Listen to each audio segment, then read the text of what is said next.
বন্ধুরা, আমরা সবাই জানি যে মঙ্গল গ্রহ একটা শুষ্ক, ঠান্ডা এবং প্রাণীহীন জগৎ, যেখানে স্বাভাবিকভাবে মানুষের বেঁচে থাকা সম্ভব নয়।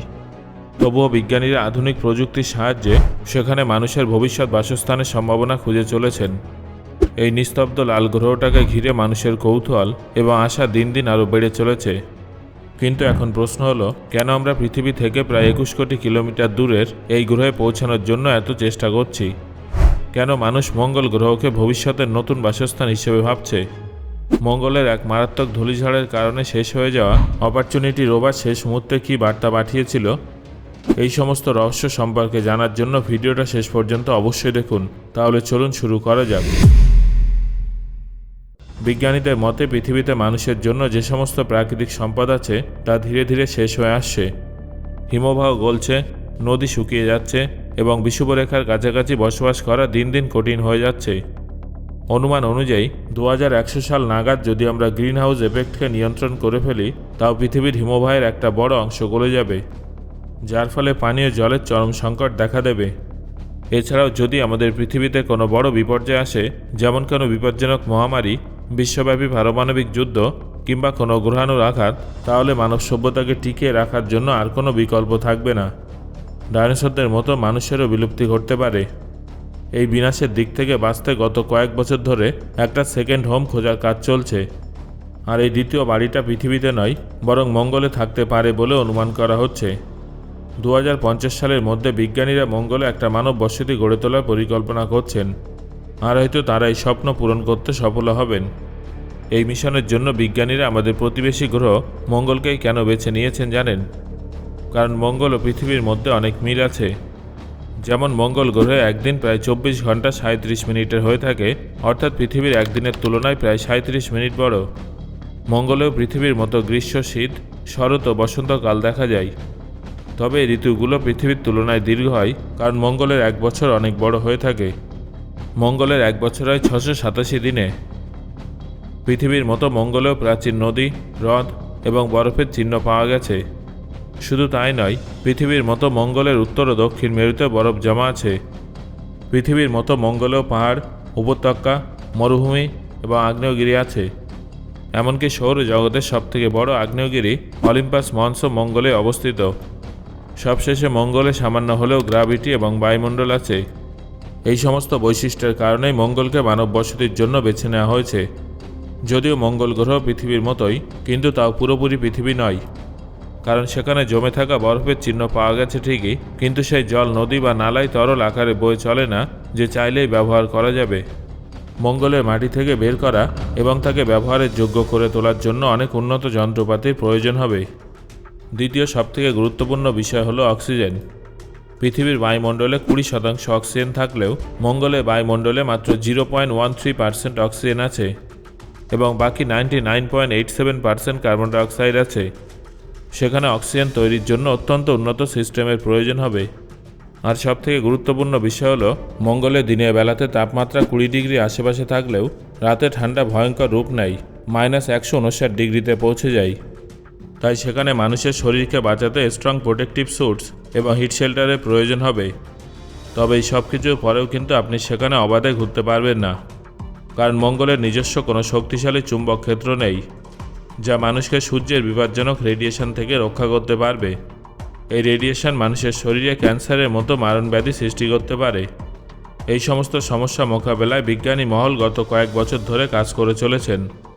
যেমন মঙ্গলে অক্সিজেন তৈরির জন্য নাসার মক্সি নামক একটা প্রজেক্ট আছে। এটা মঙ্গলে কার্বন ডাই অক্সাইড গ্যাসকে সংকুচিত উত্তপ্ত করে সেটা থেকে অক্সিজেন আলাদা করার চেষ্টা করবে। এই প্রক্রিয়ার জন্য প্রয়োজনীয় বিদ্যুৎ উৎপাদিত হবে সোলার প্যানেল থেকে। একইভাবে তীব্র শীত থেকে বাঁচতে বিজ্ঞানীরা সেখানে ইনফ্ল্যাটেবল হ্যাবিটেট এবং আন্ডারগ্রাউন্ড বেস ডিজাইন করেছেন।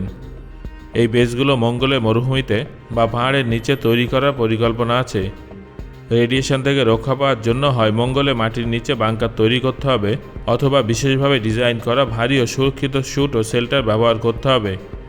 কেউ কেউ মঙ্গলের প্রাকৃতিক গুহাগুলোকেও ব্যবহার করার পরামর্শ দিয়েছেন। নাসা এবং ইউরোপিয়ান স্পেস এজেন্সি মঙ্গলের মাটির নিচে থেকে বরফ বের করার জন্য ড্রিলিং এবং হিটিং প্রযুক্তি তৈরি করছে। এই জল পান করা, চাষাবাদ এবং অক্সিজেন তৈরি করার কাজে ব্যবহার করা হবে।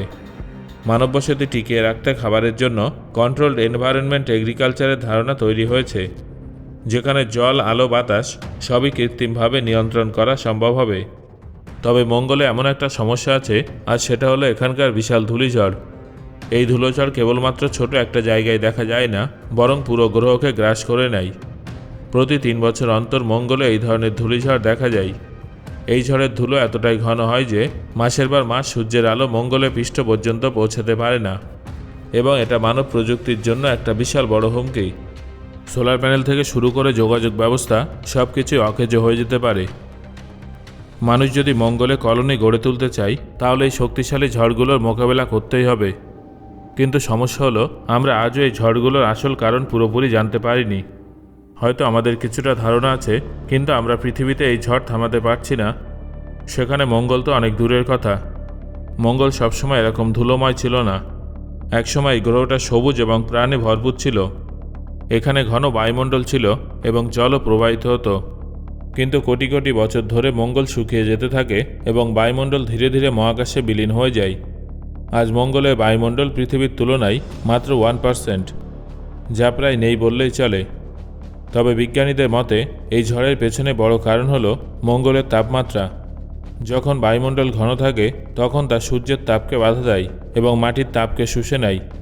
কিন্তু মঙ্গলের বায়ুমণ্ডল যেহেতু অত্যন্ত হালকা, তাই দিনের বেলা সেখানে দাঁড়ালে আপনার পায়ে 23 ডিগ্রি সেলসিয়াস তাপমাত্রা অনুভূত হবে, অথচ আপনার মাথার কাছে তাপমাত্রা থাকবে হিমাঙ্কের নিচে। আসলে মাটির তাপ ধরে রাখার মতো পর্যাপ্ত বায়ুমণ্ডল সেখানে নেই। তাপমাত্রার এই বিশাল পার্থক্য চাপের পার্থক্য সৃষ্টি করে এবং তার ফলে উচ্চচাপ এবং নিম্নচাপের মধ্যে ইমব্যালেন্স তৈরি হয় এবং সেই সময় বাতাস ঝড় রূপে প্রবাহিত হতে থাকে। পৃথিবীতে ঝড় মেঘ নিয়ে আসে, কিন্তু মঙ্গলে মেঘের জায়গায় ধুলো থাকে। এই ধুলো একবার বাতাসে মিশে গেলে কম মাধ্যাকর্ষণের কারণে তা মাসের পর মাস মাটিতে নামে না। ফলে দিনের পর দিন নয়, বরং মাসের পর মাস মঙ্গল গ্রহ ধুলোর চাদরে ঢেকে থাকে। ধুলো ঝড়ের সময় বাতাসের গতিবেগ ঘন্টায় 160 কিলোমিটার পর্যন্ত পৌঁছে যায়। পৃথিবীতে এত গতির বাতাসে ঘরের চাল উড়িয়ে দেয় এবং গাছপালা উপড়ে ফেলে। কিন্তু আমাদের মঙ্গলের এই তীব্র বাতাস নিয়ে ভয় পাওয়ার কিছু নেই, কারণ এই বাতাসে তেমন কোনো শক্তি থাকে না। মঙ্গলে 100 কিলোমিটার বেগের বাতাস পৃথিবীর মাত্র 10 কিলোমিটার বেগের বাতাসের সমান শক্তিশালী। এর কারণ হলো সেখানকার হালকা বায়ুমণ্ডল। আমাদের আসল ভয় বাতাসের গতি নয়, বরং এই ধূলিঝড়ের কারণে আটকে যাওয়া সূর্যরশ্মি। কারণ এখনও পর্যন্ত মঙ্গলে মানব কলোনি টিকিয়ে রাখার যত সমাধান ভাবা হয়েছে, তার সবই সোলার পাওয়ার বা সৌরশক্তির উপর নির্ভরশীল। যদি মাসের পর মাস সৌরশক্তি পাওয়া না যায়, তাহলে সেখানে জীবনের চাকা থেমে যাবে। 2004 সালের 24শে জানুয়ারি নাসার অপরচুনিটি রোভার মঙ্গলে অবতরণ করে। এর মিশন ছিল মাত্র 90 দিনের, কিন্তু পরবর্তী 15 বছর ধরে এটা মঙ্গলে মাটিতে বিভিন্ন পরীক্ষা নিরীক্ষা চালিয়ে গেছে। কিন্তু একদিন এটা এক বিশাল ধুলোঝড়ের কবলে পড়ে যায়। 2018 সালে নাসা প্রথম বুঝতে পারে মঙ্গলের ধূলিঝড় কতটা বিপজ্জনক হতে পারে। এই সময় অপরচুনিটির সোলার প্যানেলে পৌঁছানো সূর্যরশ্মি 96% কমে যায় এবং এর ব্যাটারি চার্জ হওয়া বন্ধ হয়ে যায়। অপরচুনিটির পাঠানো ছবিতে দেখা যায় 30 দিনের মধ্যে ধুলোর মেঘ কতটা সূর্যালোক আটকে দিয়েছিল। কয়েক মাস পর্যন্ত অপরচুনিটি নাসার সঙ্গে যোগাযোগ করার চেষ্টা করেছিল, কিন্তু তারপর সেটা ডিপ স্লিপ মোডে চলে যায়। নাসা মাসের পর মাস যোগাযোগ করার চেষ্টা করেও কোনো সাড়া পায়নি। 1 বছর পরে অপরচুনিটির শেষ মেসেজ পাওয়া যায়, যেখানে লেখা ছিল, my battery is low and it's getting dark. সেই দিনের পর অপরচুনিটির তরফে আর কোনো সিগন্যাল পাওয়া যায়নি। সো বন্ধুরা, আজকের এই আলোচনা থেকে আপনি কোন কোন বিষয়গুলো সম্পর্কে একদম নতুনভাবে জানলেন, সেটা অবশ্যই আমাকে কমেন্ট করে জানান।